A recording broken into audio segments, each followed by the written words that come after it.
So before the 10 o'clock session, they used to be inside the UN building and briefing for NGOs from about 8:45 to 9:45. It's changed now, we don't have it anymore, but it was there. And at one of these sessions, there was a woman from Afghanistan, and she was talking about invisibility. And then she turned around away from the audience, put on a burqa, and turned back. And she was indeed invisible. You couldn't see who she was anymore. And if you think about that, you think about how things have changed and how we now have gender apartheid back in Afghanistan with the worst situation for women and girls anywhere in the world. So we think we have progress, and then we go backwards.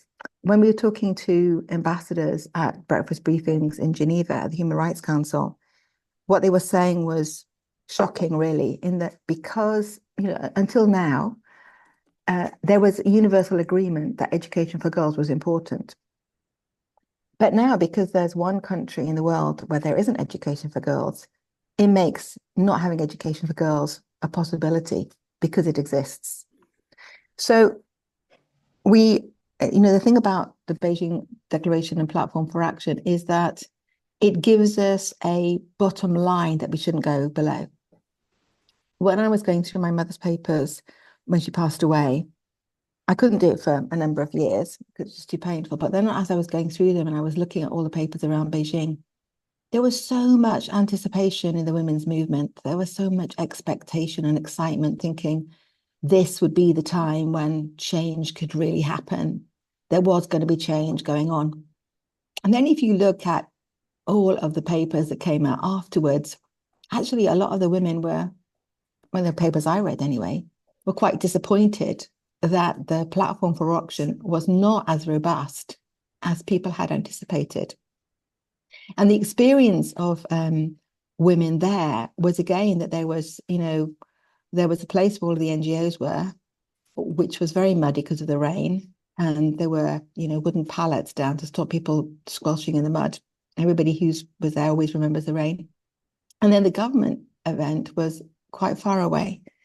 So there was not a connection between the two. And yet, if you look at the achievements that the women's movement made in the declaration, they are quite profound. For example, we now take it for granted that we have data on women, on girls. But before Beijing, we didn't. Because before Beijing, all children were classed as children. There was no data disaggregated by sex in terms of children. But for the Beijing Declaration and Platform for Action, you had as a critical area of concern, one of the 12 critical areas of concern, the girl child. So these three words were included in the document, in a UN document, and they'd not been included before. But because they were included in a UN document, since then, we now have to collect data for the girl child.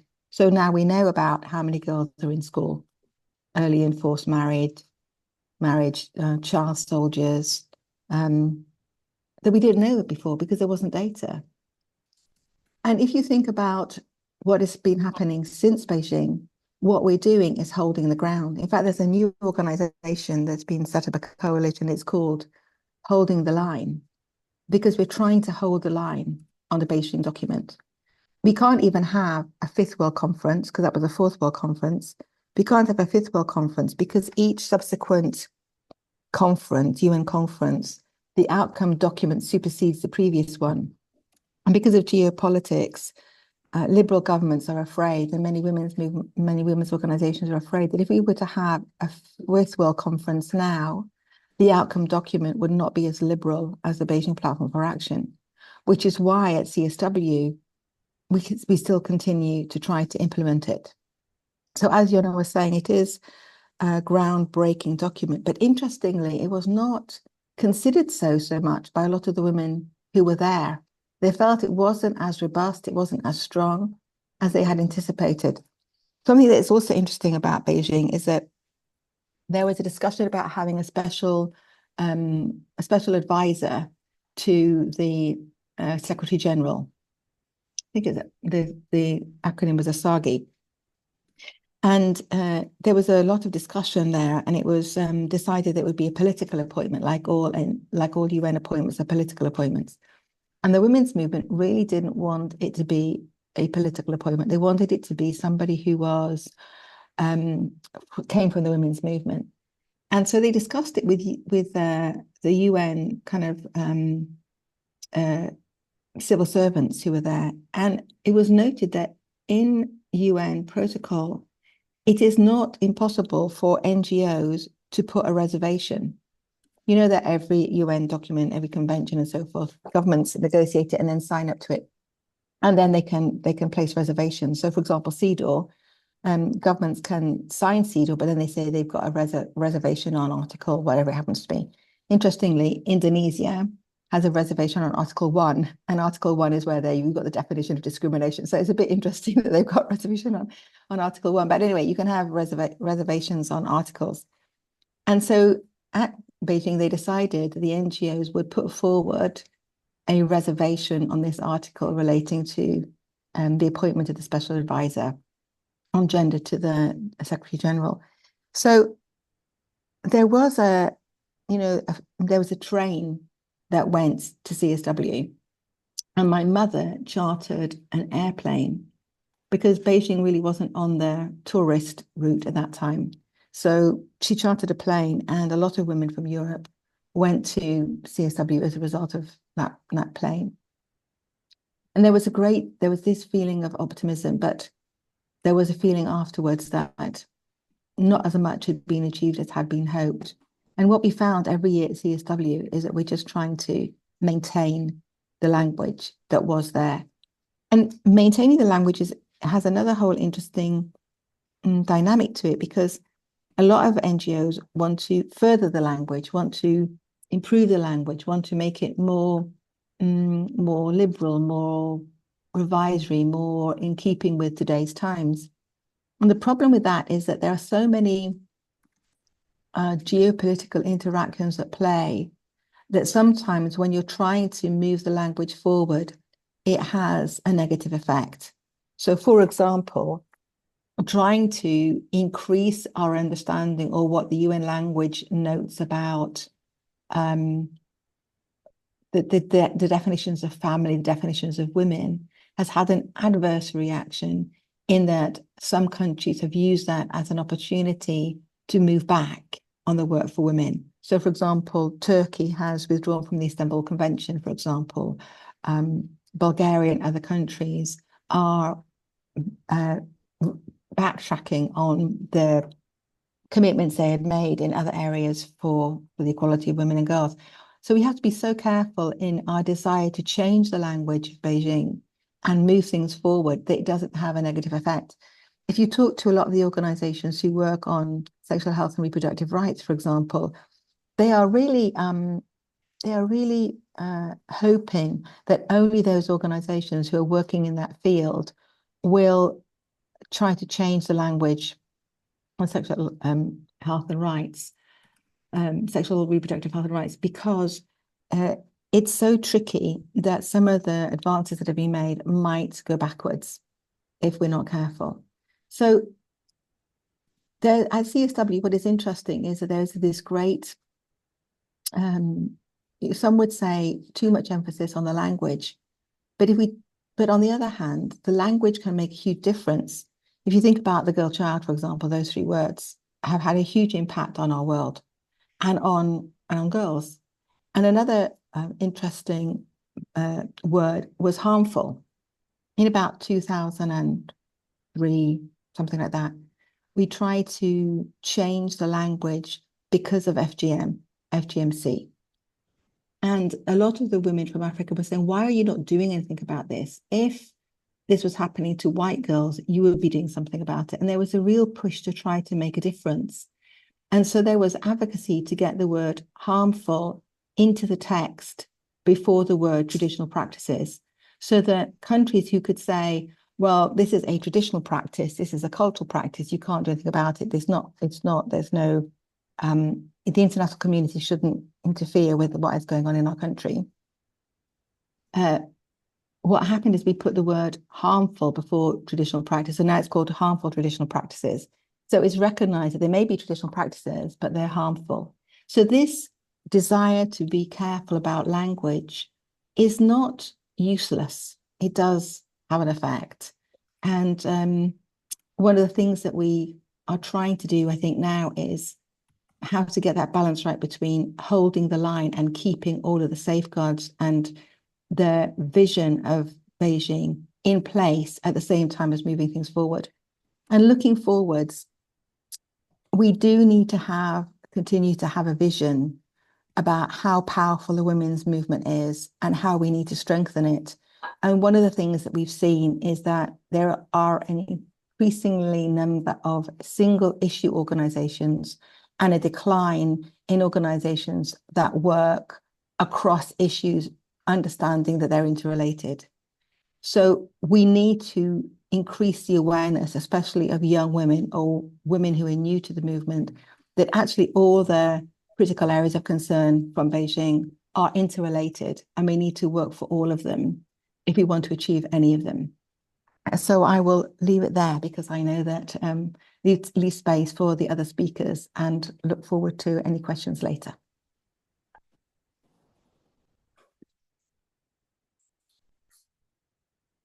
Jana, you're muted.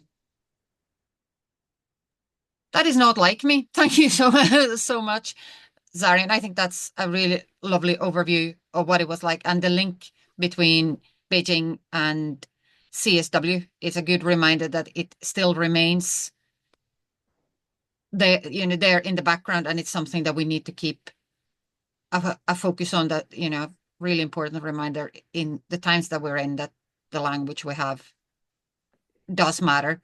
So thank you so much. So next, I will invite Brona Hines to talk about how women from Northern Ireland came to be able to attend Beijing.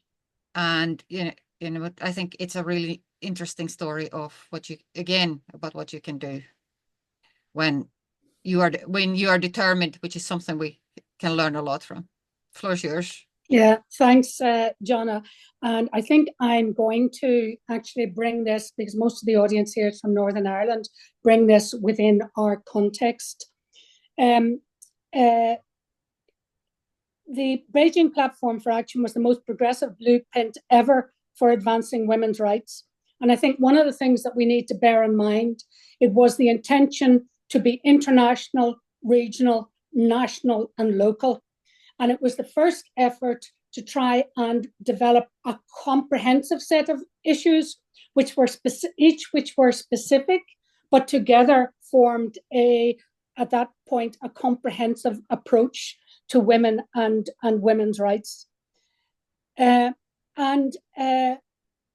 us, it was extremely significant because we had formed, I see Liz on the line here as well, and Liz and I commenced the women's platform, previously the Northern Ireland Women's European Platform, in the late 1980s, as we helped to forge the development of the European Women's Lobby and to ensure that the UK was represented on a four nations basis and not by English women out of London, which traditionally had been the approach to European and international affairs.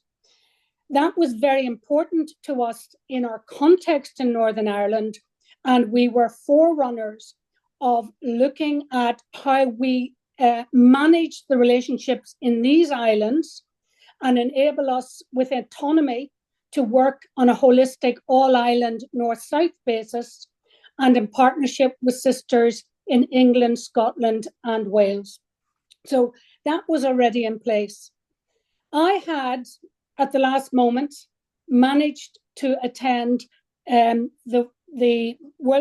previous World Conference of Women, which was in Nairobi in 1985.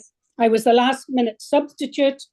I was completely shocked when I got there, thinking I was going to a conference, to discover that there were 26,000 women from civil society, never mind talking about government delegations. I was also quite, I observed quite a lot, and I learned at that the Irish government had indeed funded a delegation to go to that conference, including representatives of NGOs. And there was a really collaborative and good working relationship between them during the conference. And the British government had a different approach to its NGOs, and there was conflict forever throughout that conference, whereas NGOs and the British government crossing swords with each other. It was an interesting learning lesson. As usual from Northern Ireland, we participated east, west, and north, south. So we took part in everything. I took part in everything that I could. For that reason, a number of women approached us after we had set up the platform to organize for a delegation of women to go to Beijing for the Fourth World Conference.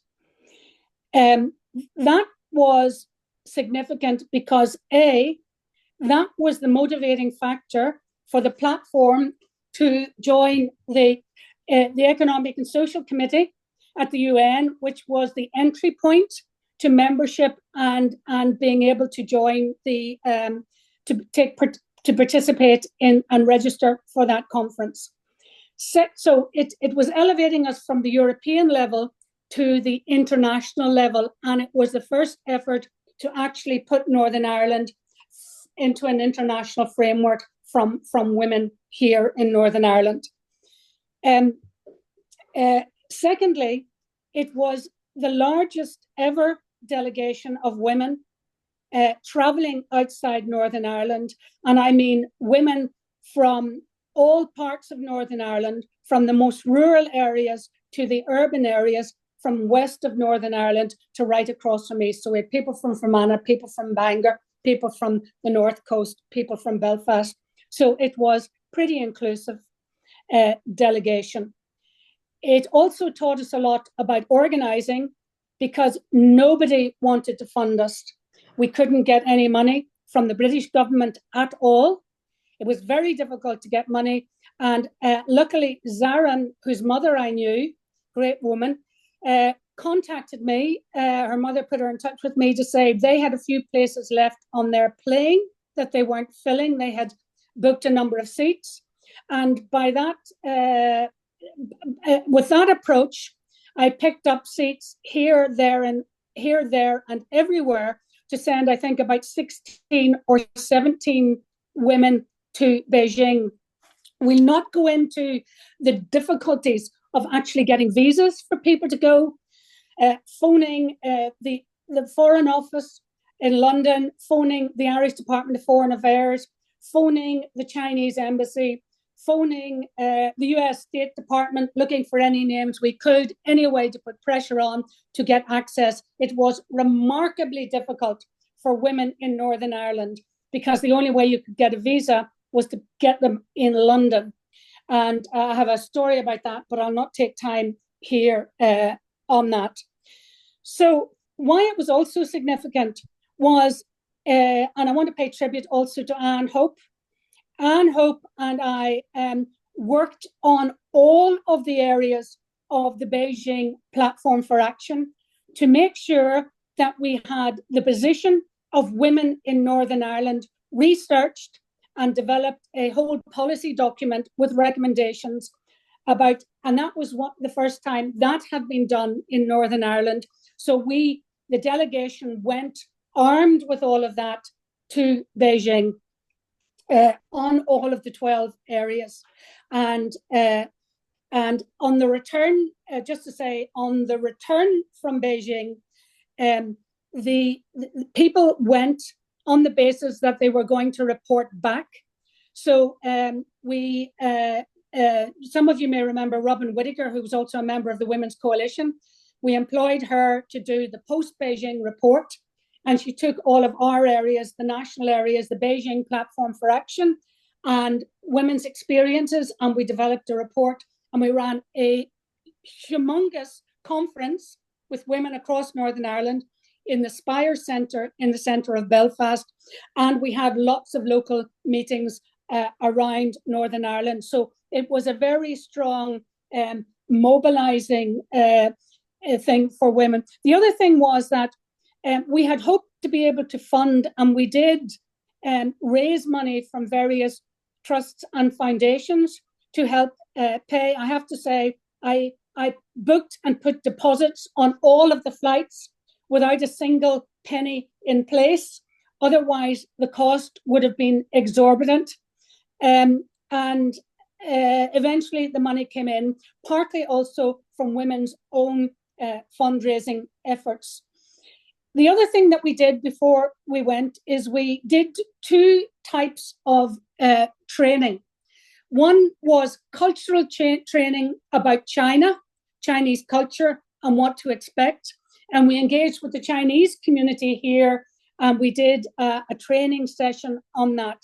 And we also did, because some of us have been very active, for example, in the trade union movement, in organising in various ways.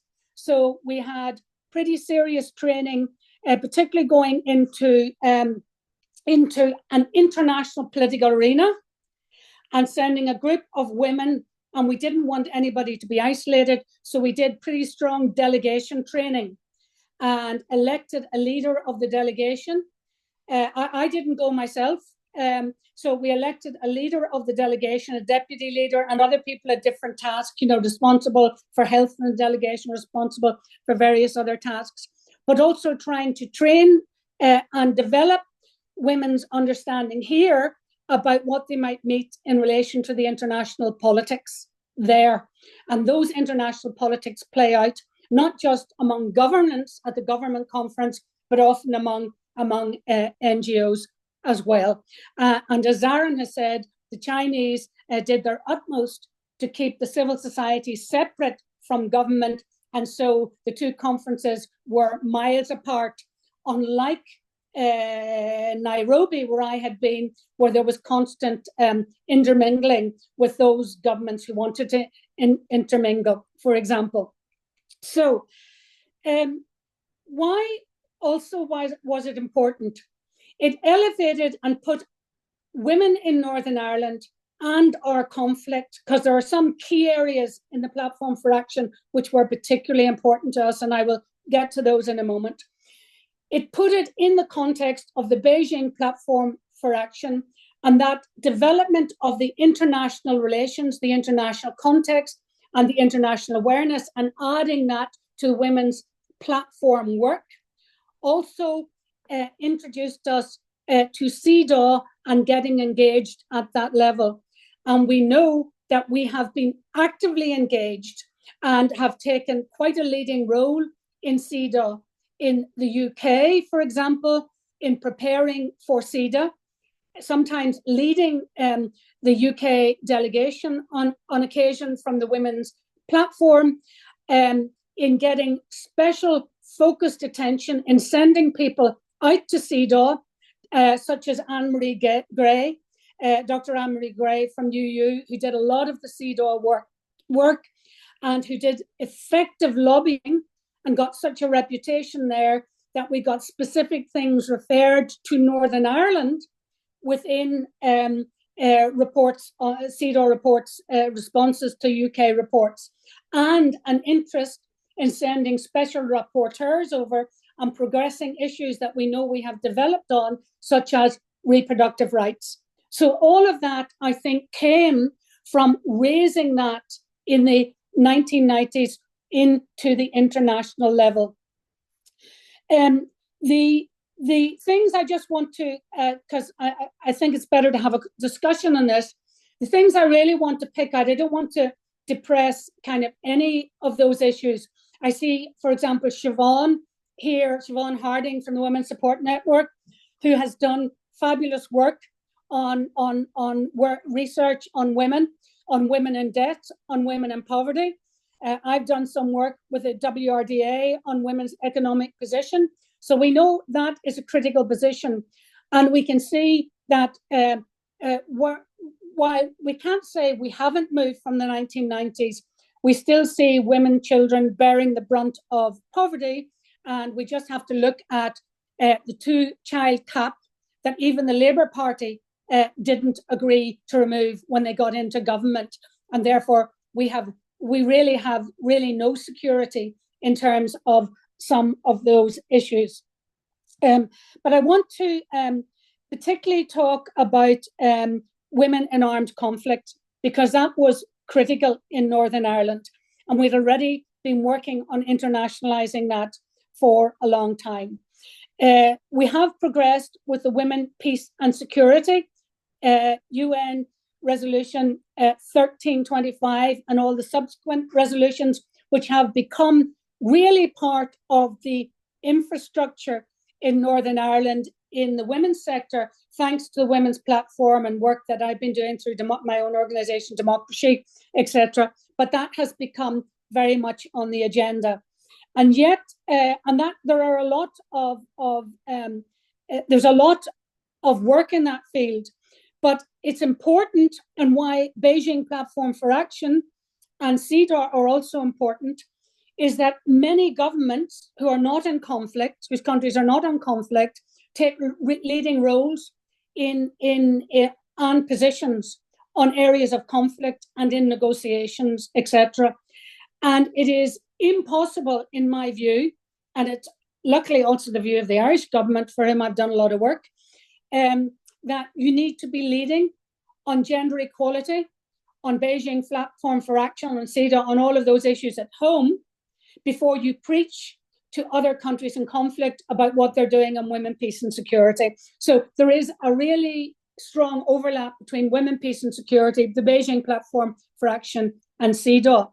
And referring to the girl child, what some really progressive governments have been doing, Ireland, Canada, the Scandinavian countries in particular, they have been trying to push our understanding of what security is about. You wouldn't think it in this current day when we have all these macho men and wars going on. We're back now to where we were in the 60s and 70s, unfortunately. But trying to redefine that in terms of human security. And I believe that's very much led from feminist principles,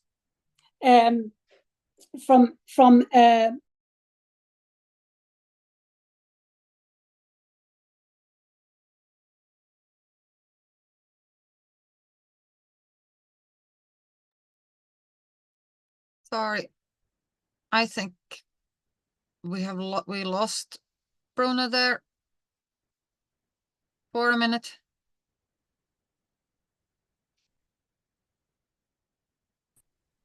Just when she mentioned feminist principles. I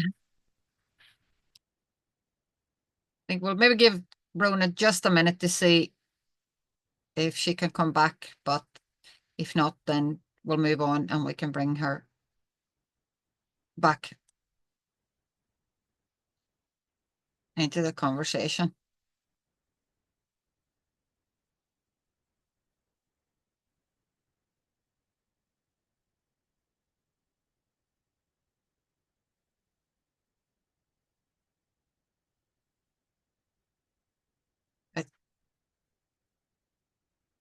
Here's Bruna back now, so we'll give her a few minutes and then we will pass. Make sure that Hannah gets a chance to speak as well.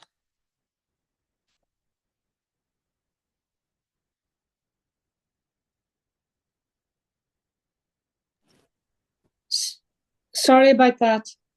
Go ahead, Bruna. If you could maybe wrap up in a few minutes and then Hannah can get a chance and we can have a conversation. Sorry about that. I was talking about the girl child and the introduction of youth, peace and security, for example, and the appointment of a young woman and a young man, for example, from Ireland as youth ambassadors for peace. The last couple of things are on violence against women and girls.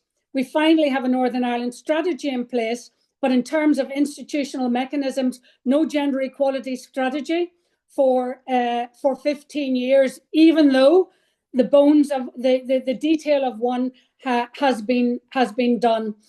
Some improvements in women in power and decision making, certainly at political level and in public appointments, but we have a long way to go there, and we have a long way to go to actually change the cultures and make it more conducive. I'd like to just end by making a comment about, Zarin talked about holding the line, keeping the safeguards while moving forward. And the difficulty in terms of reworking the outcome document, because it always supersedes the previous one. And this is very difficult at the current time. It is important to be careful about language, as we know, because we know, and in any international conflict negotiation I've been involved in, is language is always important, because you have to keep the opportunity there and present. But we are in danger now in the attacks on the international infrastructure and the rule of law from many very hubris, very dangerous men in a number of countries, even within Europe with the movement to the right, but certainly with current leadership in the US, not to talk about Russia, China, Belarus, Afghanistan, and in many other places in the world. And I think it behoves us well to make sure that we are localizing these issues so that women understand and men allies understand the benefits of them, and we build our local strength, our national strength, and our international global solidarity, because we really need to hold the line, and not only that, to fight back and move forward. I never expected to be here, in which I regard as we have moved out of here through all of our own conflict and conflicts such as the Vietnam War and others in the 60s and 70s. And I cannot believe we are in the position that we are in now. We have a job to do, again, women, and we're all in it together. Thank you. Thank you so much, Brona. And I think it's so important to be clear about the context that we're in, but it's all the same. That's a really inspiring overview of what can be done and what the value of the international systems and structures and things like conferences and even CEDAW is. So thank you so much for that. And last but definitely not least, I am delighted to give the floor to Hannah Masavie. And Hannah, you can maybe introduce yourself. And Hannah is going to look at, against all of that backdrop, how can we use this 30th anniversary to try and get further progress and support at least women to organize further. So thank you so much, Hannah. Thank you very much. I'm happy to be here with you all.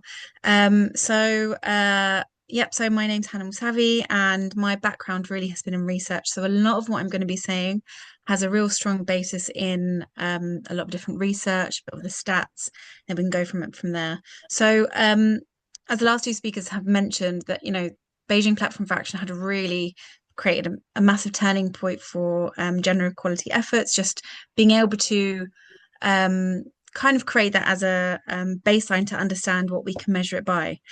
So what I'm going to do is look at what has the measurements then and what they are now, and see what you all think as well. So we're going to be looking at where we are now, how we got here, and most importantly, what we kind of need to change.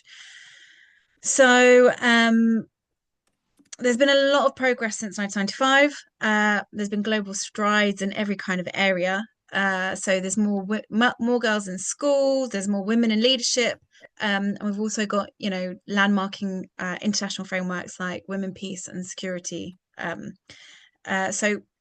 despite that, even though there have been landmark progress in all these different things, the progress is completely uneven, and in some regions they have advanced while others really are quite stagnant, or at least there have been areas that have been unmeasured in the same way. So they're measured in that country, and in the rest of the world has not been comparable on it.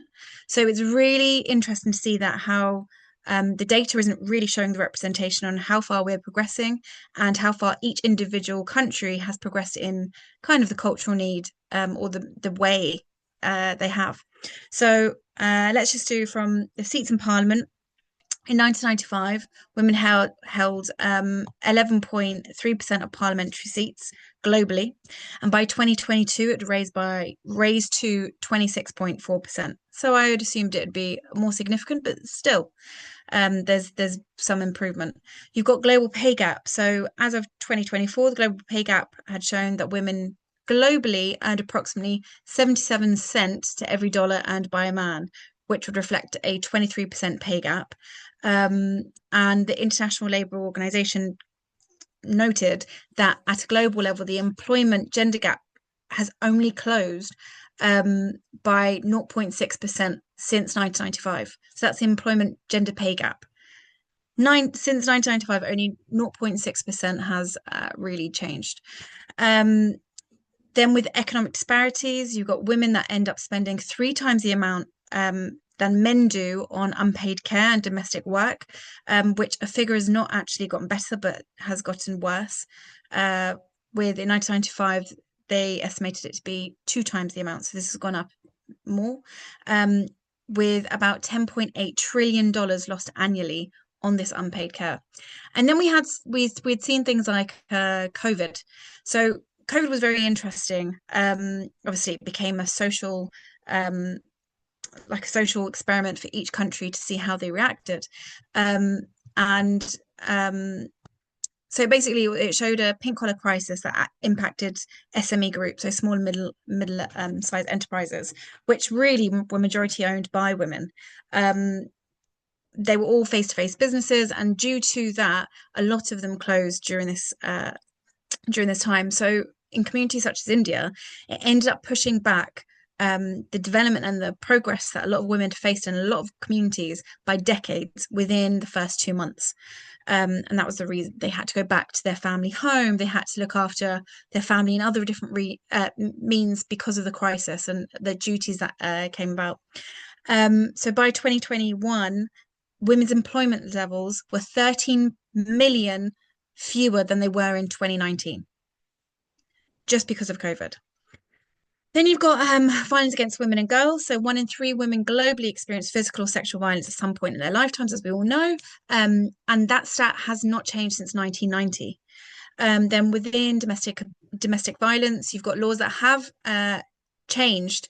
So by 2020, you saw that was 155 countries actually had a law some way or another on domestic violence, which was up than fewer than 50 countries in 1995. So we can see that there has been some progress. How they then administer and make everyone accountable is then subjective to every one of the countries. But unfortunately, we have also then seen the rise of digital violence in the last few years. So 38% of women globally have experienced online harassment, pushing a significant amount of women off of the society online, which will eventually create another significant gap in some way or another, just because women do not feel comfortable online. And then you've got the economic inequality. So 1995, women's global labour force participation was at 54%. So by 2024, it was at 47%.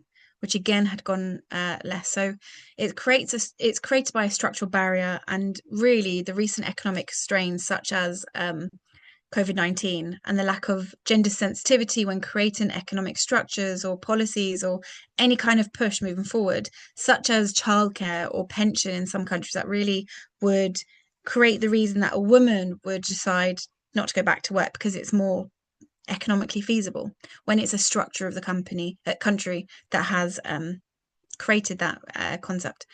You've also got in other kind of areas of the world, you've got women that only own 15% of the agricultural land globally, despite representing 40% of the labor force in agriculture.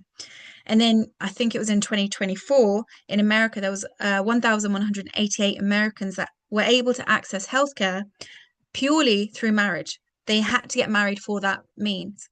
And it kind of encourages a lot of people to stay in abusive relationships purely just to access the basic human right of healthcare. So you can see all these different areas that, while in 1995 we may not have realized all of the problematic nuances that have come up now, we're at a point where we can actually understand what's going on. So one of the current challenges that we're really up against is some of the barriers that really are quite persistent. So you've got gender-based violence, pay inequality, underrepresentation, leadership, and a lot of the institutional mechanisms that really limit the next steps that we need help on to go forward. So these are the structures that are really continually adapted, that yet our tactics of women's rights or equality or whatnot, they lack the concept of modernization. We are fighting the main areas from 1995, and whilst that is a great understanding of what we have focusing on from before, we need to find a way to modernize some of the key aspects that we need to focus on now, and we need to combat these systems that have really failed to acknowledge how some of our newer changes in society or laws could really have a negative impact on more than half the population of the world. So some of the emerging threats that really are amplifying these issues obviously are climate change, you've got digital abuse, you've got economic crisis of some sort or another that will pop up continually, and really just a backlash against some of the hard-won rights that we're looking at. Then we've got some of the disaggregated data, so some of the subcategories that really a lot of this data can be broken down into, so marginalized groups, gender, religion, level of education, and really we have the opportunity now to focus on disaggregated data because we have the technology, we've got the means, the world has become smaller in a way because we all have access to this. So we just need to find a way to continue to modernize the main important aspects of the data to be able to present it, so we can kind of continually be at the same level that everyone else is when we're fighting against this cause. So basically a lot of the inequality really has remained entrenched in all the points that we're looking at, and the gaps between the international commitments and the local implementation is really wide. So with the lack of the knowledge, the lack of acknowledgement from a lot of the lessons learned from other communities outside of the Western world, really are failed to they're failed to acknowledge how important these lessons are and that they're worth listening to. So a lot of the Western governments, it could be laid in so many different things. A lot of it is really arrogance and colonial history and legacy, that they fail to really want to listen to what's happening elsewhere in the world, where things might be far more better or progressive, but not in the measurements that the West are focusing on stating. It's more of measurements that aren't focused on, or different techniques of how to integrate people into society. And you can see that across a lot of different countries that you wouldn't suspect it to be. So really some of the main things that I really wanted to focus on is, ensuring accountability. And that is a big thing in all kind of forms of governance. And, to make sure governments, organizations, civil society, all of us need to be held accountable for whether we implement what we're saying or how we actually push the initiatives forward. So then we need to then think about then the tools and the platforms and how we can really unify as a ginormous global community to really work on this. But we have come far from 1995, because we have to think about what we really were in then. But there is still so much more ahead, and that is something that we really need to put all of our motivation and focus on.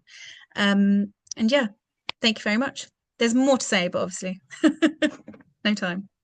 Thank you so much, Hannah. I think that's a really clear overview of the challenges, but also a really inspiring look at what we can do, and discussion of data and how we can use all of that. I've actually had a question in the chat, if you maybe wouldn't mind sharing the data, because the figures that you quote are really so stark. So we can do that after, or if you do have a link.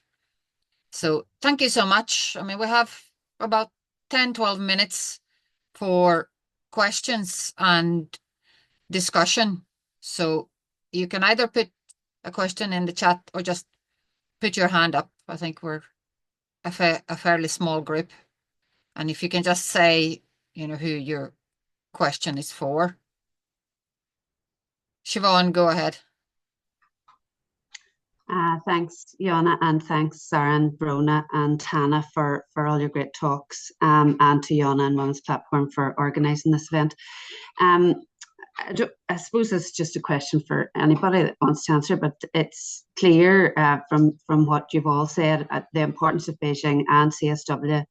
And it's interesting, Brona, that you said that no one wanted to fund you at that point, and we're back to that point again, where there's no funding for attendance at these events.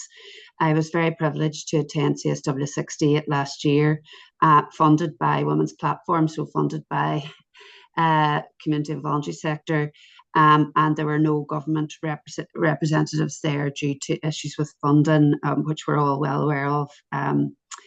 But in terms of ensuring gender equality, it's critical that it stays on the agenda, especially in Northern Ireland, where we've seen the kind of the pushing forward on it take a bit of a back seat recently. I was also privileged to be on the expert panel for the gender equality strategy, and we did a huge amount of work on this. But since the government has been back here, we've been hearing that it's on the back burner, and priority has been given to disability and anti-poverty strategies. Obviously, I have no issue with those going forward, but it's really disappointing that work on the gender equality strategy and the important work from the co-design work that came after isn't going anywhere. So I suppose the point I'm trying to make is how do we try and ensure that our governments recognise the importance of funding for attendance at events like these, both for themselves and for community and voluntary sector, to try and keep issues of gender equality front and centre. Thanks. Thanks very much, Siobhan. Anybody want to go first on that? Go ahead, Sarah. Yeah, I think one of the things that Hannah also mentioned is the idea of institutional mechanisms. Out of the 12 critical areas of concern, I think the one that we understand least, or most people understand least, is institutional mechanisms. In fact, when it was Beijing+25, on the list of 12 critical areas, the UN Women's website only had mention of 11. They didn't even mention institutional mechanisms. And yet, this is the whole idea of calling government to account. For example, in the UK, we don't have a minister for women whose single portfolio is women. We have a minister, there's always a minister for equalities. You have to cover a number of different things, and they're always with something else, either education or trade or foreign office or whatever. We don't have a minister for women. So the UK government doesn't think women are important enough as demographic to have a minister. So I think that's one of the things that we need to call for. And if we were to call for that, then we might see a difference. There is the UK CSW Alliance has just finalised, and Hannah and Kate did a lot of work on this, but we're just finalising a kind of a briefing paper for the UK government, and we included stuff about institutional mechanisms in that, because without institutional mechanisms, you can't have progress, because you don't have the mechanism to call government to account. And it also questions all areas of government. So, for example, procurement. Are government departments thinking about procuring from female-led companies, for example, or from companies who have over 40% women on the board, for example, or whatever? So institutional mechanisms are something. And I think funding is a challenge. And the UN, for example, has a liquidity problem, and is going to have even more of a liquidity problem because the US has already withdrawn from the World Health Organization, UNDP. It might just withdraw from the UN or completely. They might even throw them out of New York, who knows? But the question about funding is far more basic than that, because it's all about our tax system, right? It's about the whole idea of whether or not the way society funds itself is fair. And we know it's not, because we know that, for example, we measure a country's development by GDP, and yet GDP is just about how much stuff we're buying. It's not about sustainability, it's not about equitable tax systems. So, there is plenty of money in the world, it's just not very well apportioned. And there are stats about how the number of people who have the most wealth is declining. In other words, there's less percentage of women who are of people who are the most wealthy. And of them, how many women billionaires are there? Not that many. So we won't be able to sort out funding for issues that are important as women until we get a change in our society's attitude to how we spend our money. But also, if we have strong institutional mechanisms, we might be able to question it more. Thank you very much. Sarin, Brona, or Hannah, any thoughts? Go ahead, Brona. Yeah, that's why I think adding to, we have a very effective women's policy group and women's coordination in Northern Ireland. And there's a lot of collaboration, and we've moved away from a lot of competition into very good collaboration. I see Siobhan nodding there. It's really good. And we're doing the same thing in the women's budget group as well. So that rise of the women's budget groups in the UK, and we've been doing some work also with a group in the south of Ireland, also with the National Women's Council of Ireland, on women's budgeting. So that work, I think, is very important. I just want to say that I was on the last institutional mechanism, what I would call an institutional mechanism, before the Tories fired us all, which was in the UK, which was the National Women's Council. The Women's National Commission. I was the Northern Ireland representative. And I can tell you, when I went on, it wasn't a bunch of feisty women, but it was kind of reorganized a bit. And we ended up with a huge bunch of feisty women. And we were starting to pull together really significantly. And we in Northern Ireland, Scotland and Wales always did a pre-meeting to make sure that we were not marginalised on the agenda. And that was beginning to work before we were abolished. I do notice that the Labour Party said they were going to resurrect something like that, but I haven't seen any sign of it yet. One of the things I do, I just want to say two things. The money is important, okay? The money is important, and gendering all our budgets and stuff is important, as well as funding going to specific areas. But I know, and Siobhan and I'll know, and those of us who are involved in doing the gender equality strategy, that there are areas in that strategy that don't cost an awful lot of money to do. It is actually the political commitment. And we have to say that the current minister has deprioritized certain strategies to move forward with, and the gender equality strategy is one of those. And there hasn't been one for 15 years. So there's a question of political will. And it doesn't have to only be that Department for Communities, the wits and the lead, because that strategy was well designed to give specific things to each government department. So each department could at least choose some things that don't cost it a lot of money if things are tight to put into operation. The last thing I want to say is about the ideology. Just being very clear. This president of the United States is being elected to wreck and cause chaos in the world. It is a strategy that has been going on for 15 years. Steve Bannon has been, way before he even got elected first time, been making moves across Europe, making connections with right wing, and they have specific agendas. This is not going to be easy. We are not living through an easy time. We may have to choose battles, but we have to defend it. We have to be clever, but we have to speak up for the agenda of gender equality, women's rights, equality, diversity and inclusion, and all of those things that he is intending to wreck. And he will use trade influence to try and influence other countries around the world. And I would not be surprised with that comment that Zarin made, if he did put the screws on the UN in New York. Okay, and everybody is going to be cautious. So I think it's going to be up to women for us to defend our ground, and let us not make any bones about it. This is a very strong and very deep agenda that has been going on for the last 15 to 20 years. And it is, they talk about Islamic fundamentalism, but this is a Christian fundamentalist agenda, which is not in the interests of women. It's not an inclusive agenda. It's not inclusive of all cultures, all religions, all genders, everyone else. And we have to really get our head around that is what is happening.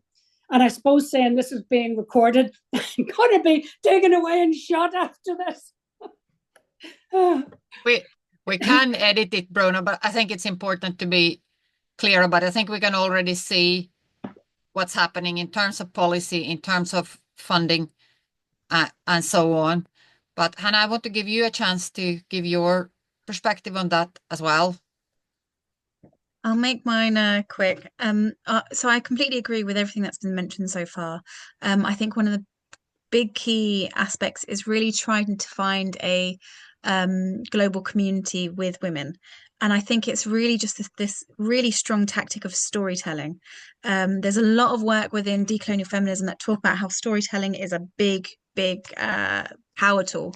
But it's also really interesting things like a lot of the world admire the West. A lot of the world admire UK and America, and they think that we're so much further ahead than we really are.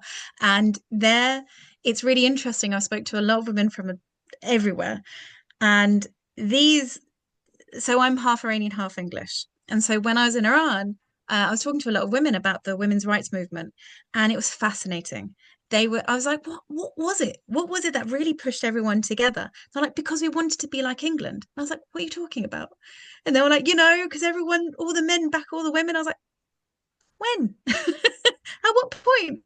And I was like, there's been no men in any kind of women's marches that I've been in for England. And they were like, is it not like Bridgeton? I was like, no. And so I think it's this really interesting, it's this narrative, it's this positive colonial narrative around the world that everyone hears and sees, and it makes everyone want to become better. But us in the West, we are, again, it's kind of that arrogance of like, well, there's no one better than us. So we don't really look to see what we could aspire to be like. But so many other countries are doing it far better than us, that are far more equal in marriages, in society. But when we do look at the statistical measurements by a measurement that is, it doesn't show that, it doesn't display it properly. And so it's really, really interesting. So I think one of the key points is to create that global community so we can have this conversation with women across the world to see the reality. So when they're saying things, you're like, well, we don't do that. Why don't we do that? And it gives us more encouragement to be better and act better.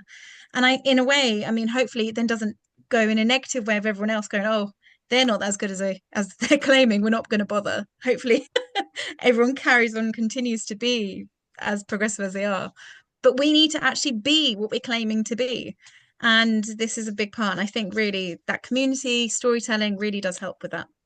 And I think that, that point is so important, because actually that's what happened in early 2010, because when the general election was about to take place, Labour signed all the optional protocols on all the human rights instruments, which they hadn't done before, because they said the UK is doing very well as it is. And then they suddenly thought, well, okay, if we don't do it now, it might not happen. So they went ahead and did that. And I think that's the argument that the women's movement has to put to the government, which is you have to be a leader in this area, because you're absolutely right, is that there is this imperialistic view that everything is okay here when we actually know it's not.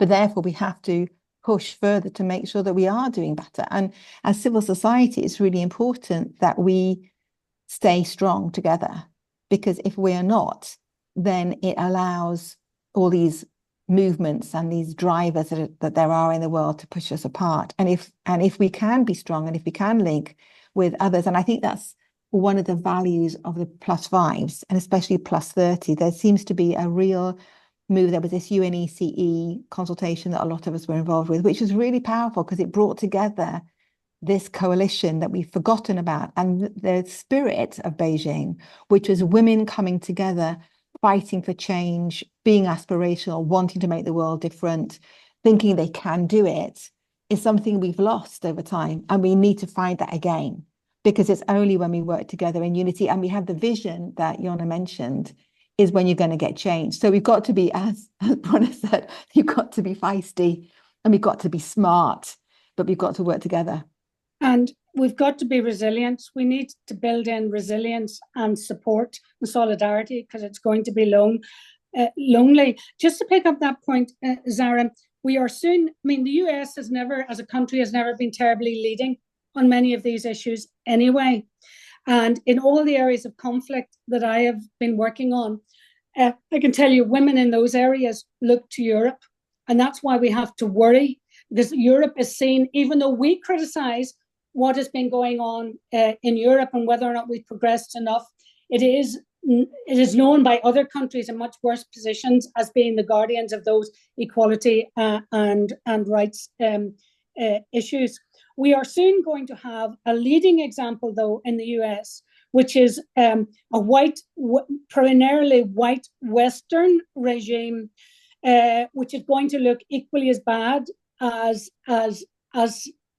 in some other countries. And there was a kind of sometimes a white superiority, as you say, over these issues. But I have often been challenged about you're importing Western values. I have to say that I have met women like me in all countries in the world. And maybe the change in what is happening in America and the West will help us to make the solidarity across with women in all sorts of situations, that no one can any longer point the finger and say, oh, it's all just you Western women. What we saw is we were women who were discriminated against, oppressed, particularly in a conflict situation where whole communities were being oppressed.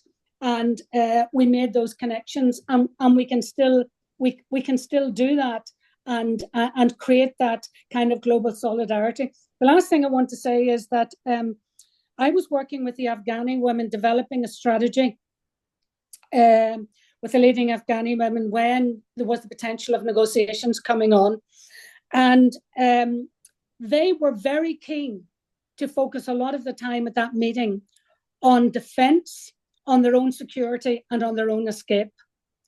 And boy, were they proved right. Whereas we were trying to actually focus on how can women contribute to negotiations, how are they going to maximize influence to get kind of good outcomes for women. But at the same time, they were equally, if not more, worried about what eventually happened there. So we all need to prepare for our own resilience, security, and the fight back. Thank you so much. I think that is very clearly both us all inspired and the issues set out. So I'm very conscious of time. Just wondering, is there any final questions or thoughts? And I don't want to keep you too much over time. Okay, well, thank you so much to Zareen, Bruna, and Hannah. I've learned a huge amount, and I think you brought up my spirits. So again, we're very lucky that there will be 2 of us from Northern Ireland going to CSW through Women's Platform again this year, which will be looking at Beijing Platform for Action. So hope to keep all this in mind, and we will do our very best to bring back as much learning as possible. But we'll do a session at the start of March where we will ask you all, what exactly do you want us to focus on? But we'll keep this going, and we really do need to support each other to keep focused. So thank you so much, and have a lovely. Thank you, Jonna. Thank you, everybody. Bye.